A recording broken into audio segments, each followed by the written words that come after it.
Ziemassvētku laikā Rīgā būs baudām plaša svētku programma. Garīgs noskaņas koncerts gaidāms Rīgas vecajā Svētās Ģertrūdes baznīcā, kā arī Rīgas Svētā Pestītāja Anglikāņu baznīcā, kurā koncerts sniegs jauniešu koris Balsis un Rīgas mūzikas skola apvienotais simfoniskais orķestris. 24. decembrī pulkstens 15. Un 25. decembrī pulkstens 14. Notiks Ziemassvētku koncerts kopā ar Krievkalnu grupu un 2 koriem, kas būs ļoti interesants sadziedāšanās ar kamerkora Vesol un Jāzepa Mediņa zēnu kori. Diriģenti būs Romāns Vanaks, un būs ļoti interesanta programma, ļoti skaista, ar Ziemassvētku dažādu tautu un dažādu tradīciju dziesmām. Arī man prieks, ka mēs atskaņosim vienu džeza stilā balstītu Hendeļa Mesijas tādu pārveidu, kas man liekas ļoti interesants. 27.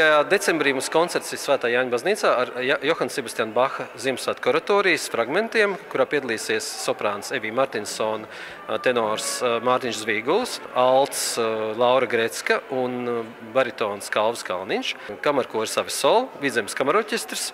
Un mēs atskaņosim šo brīnišķīgo Ziemassvētku muziku, kā tas ir paredzēts Ziemassvētku laikā.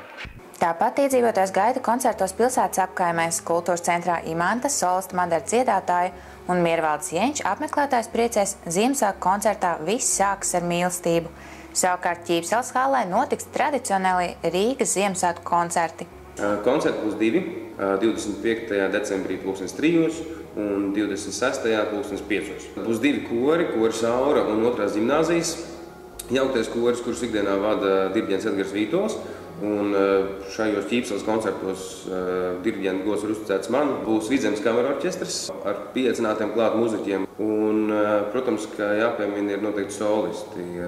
Vesters Šimkus, Elīna Šimkus, Kalvis Kalniņš. Kā arī koncerta 2. daļā mēs dzirdēsim Ievu Karēvicu, Martu Kristiānu Kalniņu. Un dzirdēsim arī puisi no Rīgas domu koru skolas, Patriku Tabaku, kas arī būs kā mazākais no solistiem, bet ar pietiekami spilgtiem skaņdarbiem un spilgtiem numuriem tieši šajā Ziemassvētku laikā. Tā būs mūzika, kas mūs visus ievedīs tajā skaistajā laikā, par ko mēs runājam, par ko mēs domājam un ar ko mēs dzīvojam. Tā ir mīlestība. Mīlestība pret mākslu un iemīlēt to, kas skan. Biļetes jūs varat iegādāties Ķīpseles hallē un arī biļešu paradīzē. Otrajos Ziemassvētkos Lielajā ģildē notiks arī džeza koncerts, kas veltīts pasaules slavenā mākslinieka Frenka Sinatras 100. dzimšanas dienai. Arī bērniem ir sarūpēt pasākumu svētku priekam, jo kultūras centrs Iļļu ciems aicina uz izrādi sunītes un kaķītes svin Ziemassvētkus. Ziemassvētku pasākums Rīgā atbalsta Rīgas doma, Rīgas domas izglītības, kultūras un sporta departaments.